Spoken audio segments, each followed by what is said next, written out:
The photograph sits in the Madison County Historical Society archive, filed under Excavations 1883 to 1890.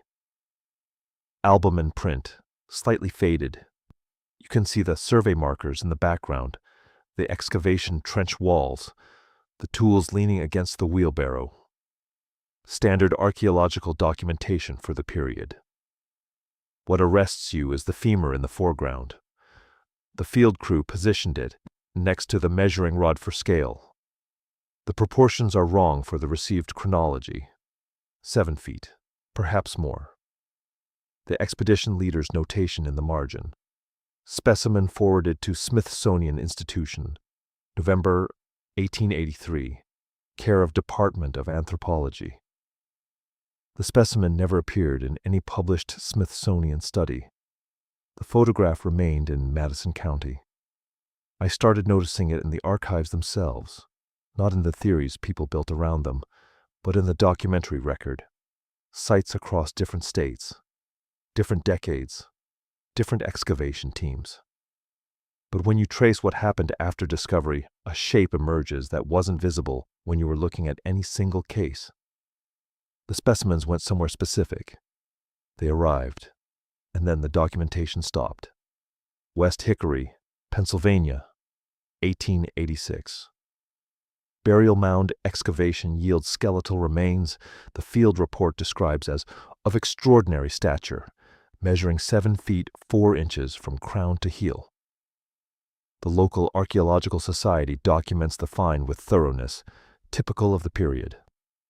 Measurements recorded, photographs taken, provenance established.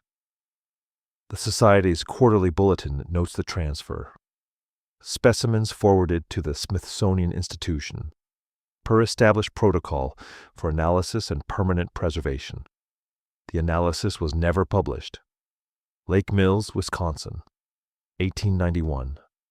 Construction excavation uncovers burial complex. Multiple skeletons recovered. Several exceed 7 feet. Dr. Stephen Peet, editor of the American Antiquarian Journal, visits the site personally. His publication includes specific measurements, anatomical observations, photographic documentation. Final notation in his field journal. Material consigned to Smithsonian care for detailed study. The detailed study did not appear in any Smithsonian publication in the years that followed. Not that year, not the next decade.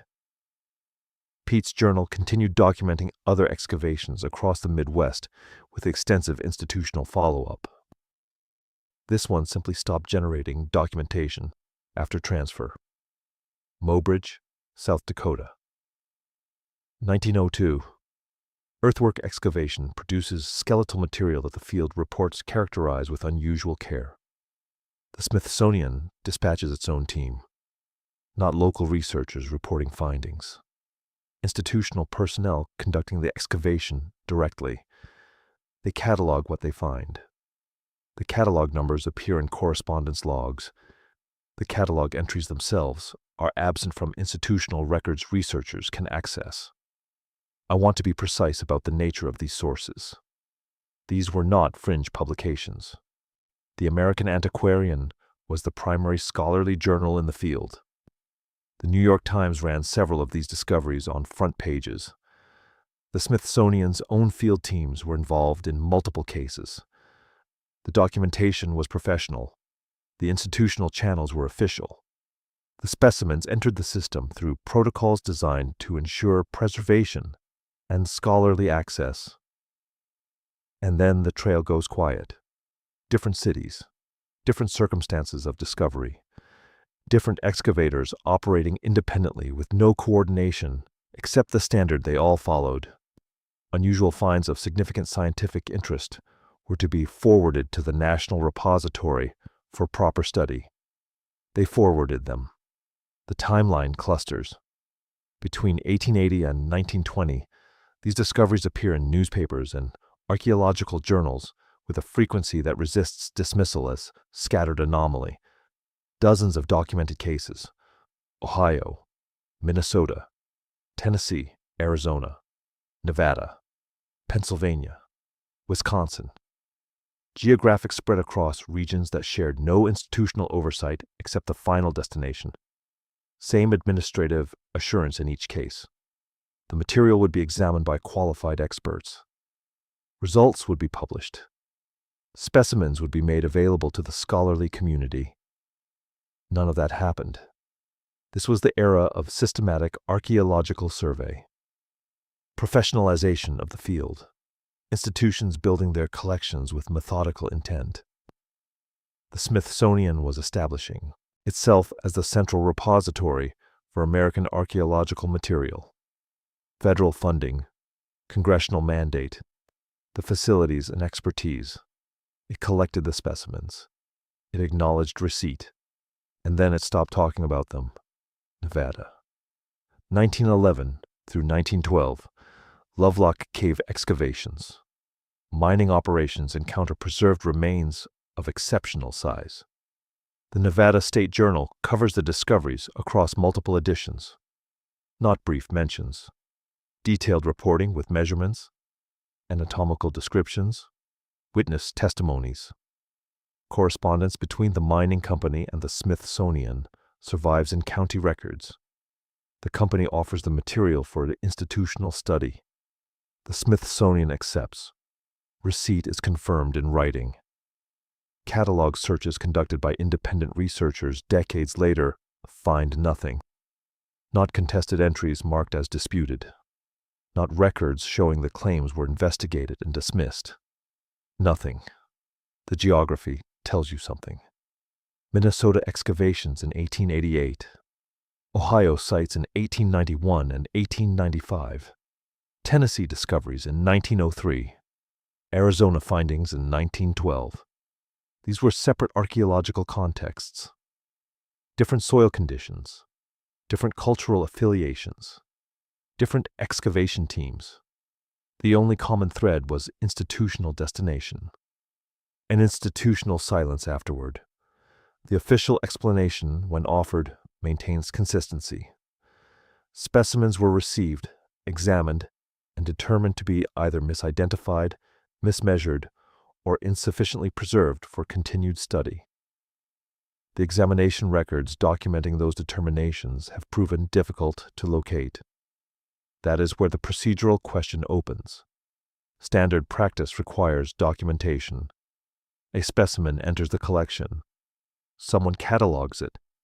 Someone examines it. Someone makes a determination about its significance and disposition. Each step generates records. For these specimens, in case after case, those records are absent from archives that preserve extensive documentation for thousands of other accessioned materials from the same period. I have read the Smithsonian's archaeological bulletins, published between 1880 and 1925. Detailed analysis of pottery fragments, stone tool typologies, textile remnants, burial practices. The institution's commitment to the documentation during this period was thorough.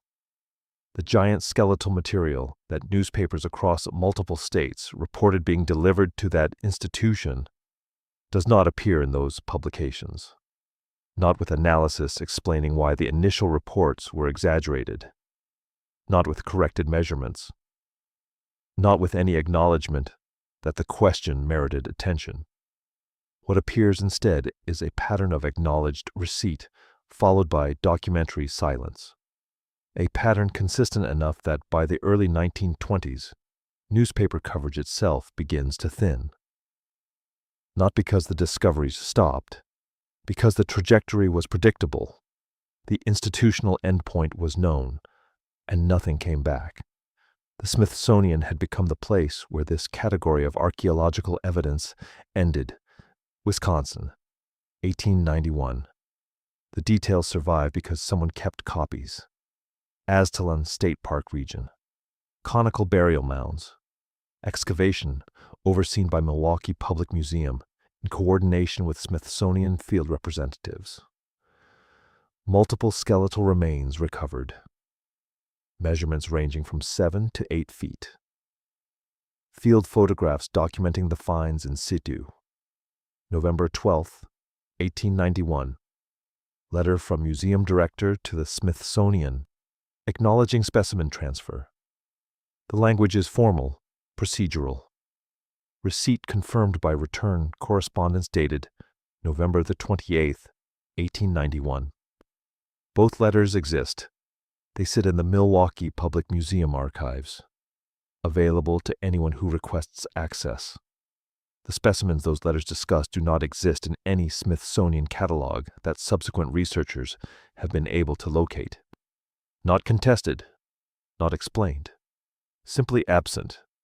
The Lovelock Cave case carries more documentation because commerce generates different paper trails than scholarship. 1911 through 1912. Guano mining operations in western Nevada. Workers encounter mummified remains in cave complex. Unusual preservation. Unusual size. Multiple newspaper accounts across Nevada and California. Mining company correspondence with the Smithsonian offering material for institutional study. March 1912. Smithsonian acceptance letter. Signed by Dr. Alish Hrdlicka, head of the Division of Physical Anthropology. Hrdlicka's professional output between 1912 and his death in 1943 was extensive. Hundreds of published papers, monographs on skeletal analysis from excavation sites across North America, detailed anthropometric studies. The Lovelock material does not appear in any of them. Modern researchers following these trails encounter friction of a particular texture. Freedom of information. Act requests filed through the 1990s and 2000s. Different researchers. Different search parameters. Different approaches to framing the inquiry. The results arrive with striking consistency. No records located matching the description provided. I want to be precise about what that phrase means in institutional practice. It is not a statement that records do not exist. It is a statement about search outcomes. No records were located through the parameters used by the staff assigned to conduct the search, within the time allocated. It describes the search, not necessarily the archive. When the same result appears across multiple independent requests, across different years, across different researchers asking in different ways, the phrase begins to accumulate weight it does not carry in a single instance. The catalog numbering presents its own problems. Smithsonian accession systems from the 1880s through 1920s followed sequential formats. Physical anthropology collections receive designations in the pattern: year, accession, number, specimen number. Researchers examining those sequences find irregularities, gaps in the numbering, not small gaps, ranges that would correspond to substantial collections. The explanation, when provided, attributes this to administrative reorganization. Catalog systems were revised multiple times over the decades. Material was transferred between departments. Numbers were reassigned during facility consolidations. That accounts for some irregularities. It does not account for the pattern within the irregularities. The gaps cluster around the time periods when newspaper-documented giant skeleton deliveries were most frequent. Correspondence exists. Photographs exist. Newspaper documentation exists, often with specific measurements and named institutional recipients. The specimens themselves do not exist in any form that researchers petitioning for access have been able to examine. The institutional records that should document what happened to those specimens after receipt do not exist in searchable catalogs. The photographs are difficult to dismiss through administrative explanation. Several images survive, showing excavation contexts with human figures providing scale. The skeletal proportions visible in those photographs do not align with standard human variants. They align with the measurements the accompanying field reports provide. Those photographs were not produced by amateur enthusiasts. They were produced by credentialed archaeological teams using equipment standard for the period, often including Smithsonian personnel. The images survive in county historical societies, in university special collections, in family archives of the original excavators. The physical remains those photographs document do not survive in any collection researchers can access. The Smithsonian was not established to serve as neutral repository. 1846. Congressional Charter. James Smithson's bequest specified the institution's purpose: the increase and diffusion of knowledge.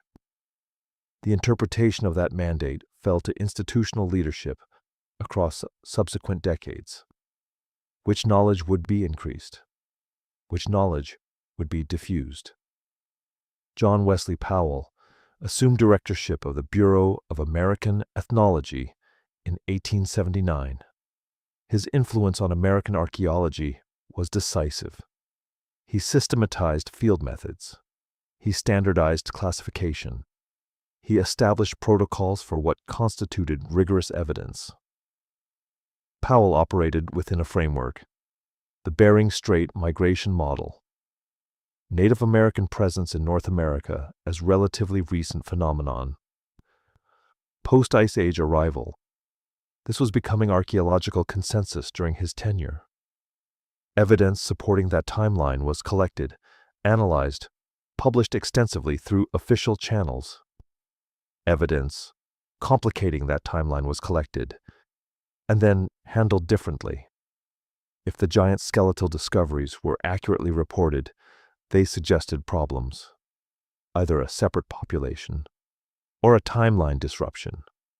Either possibility threatened the framework Powell's bureau was constructing, a framework that carried implications beyond academic debate.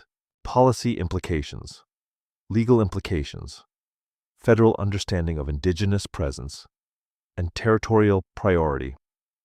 What happens to evidence that destabilizes a useful chronology? It does not get refuted through normal scholarly channels. Refutation requires engagement, published responses, documented methodology, conference presentations taking positions. Those processes leave traces in the literature. None of that exists here. What exists is absence, administrative, procedural, clean. The giant skeleton pattern is not isolated in Smithsonian institutional history. Egyptian artifacts accessioned during late 19th century Grand Canyon expeditions. Catalog numbers documented in accession logs. The artifacts themselves have proven difficult for researchers to examine. Pre-Columbian copper metallurgy, specimens showing techniques that predate accepted technology, chronologies. Collected, cataloged, then removed from practical scholarly access through protocols that do not formally deny existence. Only availability. The method is consistent. Material enters through proper channels. Preliminary cataloging occurs. Then, administrative friction develops. Access requests require justifications evaluated by institutional gatekeepers. Denials are never absolute. They are conditional, pending further review, requiring additional credentials, awaiting departmental reorganization. Protocols under revision. The friction extends indefinitely. This is not suppression in the dramatic sense. It is management, and it requires no conspiracy, only patience, only procedural complexity applied with consistency across decades. The physical infrastructure supports the method efficiently. The Smithsonian, visible to museum visitors, represents a fraction of total holdings. Storage facilities extend across multiple sites. Maryland, Virginia. Facilities the public never sees. Catalog systems reorganized numerous times. Material accessioned under one framework becomes difficult to locate under successor systems unless the searcher knows precisely where to look and possesses institutional standing sufficient to press the inquiry. The basement is not metaphor. It is vast. It is real. and is effectively unsearchable by anyone lacking internal access and specific knowledge of how collections were moved, renumbered, redistributed across reorganizations spanning 140 years. What the photographic record preserves cannot be managed through the same administrative methods. The images survive in archives dispersed beyond Smithsonian control. County historical societies, university special collections, private holdings of excavator families. Those photographs show what they show. The specimens existed. They were measured using methods standard for the period. The excavators standing beside the remains provide scale that resists reinterpretation. What happened to the physical material those photographs document remains the question. Procedural silence declines to answer. Modern researchers face obstacles extending beyond archive access. The Native American Graves Protection and Repatriation Act, enacted 1990, creates legal frameworks around human remains. Those frameworks can be applied to prevent examination of material whose cultural affiliation is disputed or indeterminate. If specimens cannot be examined, they cannot be studied. If they cannot be studied, questions about them cannot be answered through institutional channels. The law serves legitimate purposes. It also serves other purposes when applied with discretion to material that raises inconvenient questions. Researchers who persist discover that persistence carries professional cost. Funding for projects questioning accepted chronologies becomes difficult to secure. Academic positions require institutional support that quietly withdraws when research directions become awkward. The career path for investigating giant skeleton disappearances leads with efficiency toward the field's margins. 2 generations pass. The questions begin to seem not suppressed but eccentric. What would change if the measurements were accurate? If the skeletal material documented in newspaper accounts, photographed at excavation sites, represented a population whose presence disrupted accepted migration timelines by margins that mattered. The implications cascade. Museum exhibitions would require revision. Textbook chronologies would need adjustment.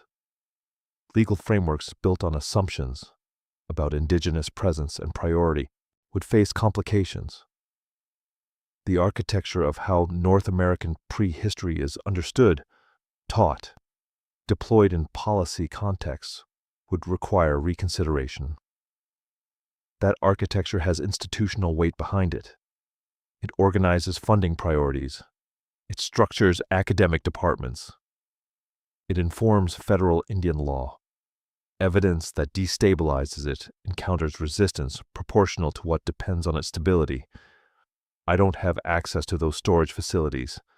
I cannot tell you what sits in the catalog gaps, behind the access restrictions, in collections that acknowledge receipt but decline examination requests. What I can tell you is what the documentary trail shows when you follow it into actual correspondence, into newspaper archives, into field photographs, into letters confirming delivery and then stopping. The pattern has a shape. Procedural voids open where procedures should generate documentation. Catalog sequences show gaps where sequential numbering should run continuous.